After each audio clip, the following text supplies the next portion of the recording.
If you believe in democracy, you have to believe in journalism, particularly at the local level. Over 1,200 local newspapers have gone out of business in the last number of years, and we all know why. They used to have classified ads and revenue from those ads, and now those ads went to the cloud and Craigslist, and they didn't have a new source of revenue to replace it.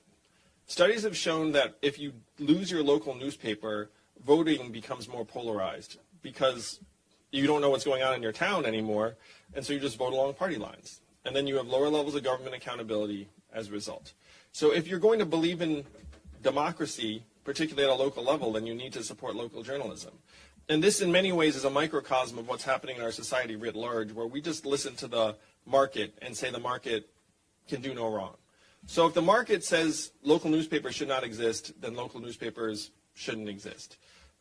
But that's not the way our society should function. If we say, look, we're a democracy and you need informed voters at a local level to have a functioning democracy, then we should find a way to support local journalism.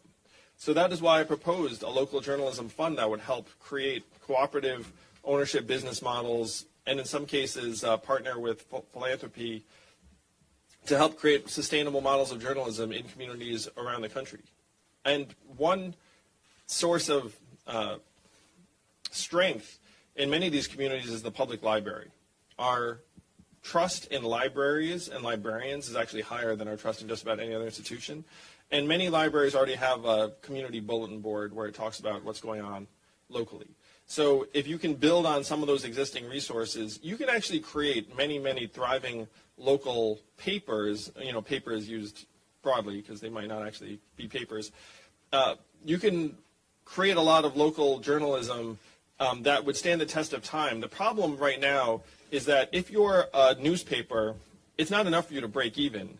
You have to make enough money to keep your shareholders happy, and in some cases, those shareholders are private equity firms and hedge funders that bought your paper and then consolidated them.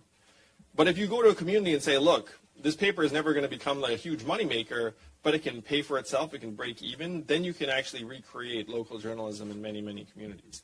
And that's where we should be investing. We should be investing public resource to help make that happen. We have to treat journalism like a valued profession and hand in hand with a functioning democracy.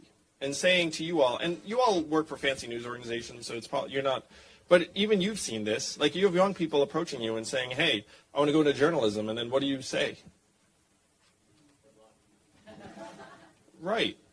Like, I have many friends who are journalists and many friends who are aspiring journalists. And I think it's a tragedy what's happened to journalism around the country, where you tell a young person now, it's like, look, this is not a really good field for you to go into. And then even if you're fortunate enough to work for an esteemed organization like many of you, you see the financial incentives overrunning your companies every day. It's like now you have all these measurements attached to any piece of journalism that you produce that did not exist a generation ago. It's like now it's like, oh, how did that piece perform? How many clicks did it get? And then the natural incentives are for you to become a little bit more aggressive and a little bit more sensationalist with like the headline or the angle. And that's just the way the industry is unfolding because the almighty market is pulling all the strings. So if you want to change that in communities, you have to actually put some public resources to work. Sorry, this is a bit long-winded, but I'm very passionate about it. You all do great work.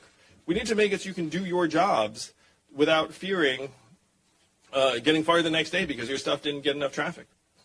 How do you prevent political interference if it's supported by tax? Well, you're literally looking at matching funds in many cases. So if you're, let's say, this $1 billion public fund, you're just waiting for the entity in Chattanooga to come and say, hey, like we have this plan. We have $50,000 together. We're looking for another $50,000 to match. And so there's not much political interference to be had. You're just buttressing and boosting local efforts. It's that or just let local journalism die. I mean, which I don't think anyone's in favor of.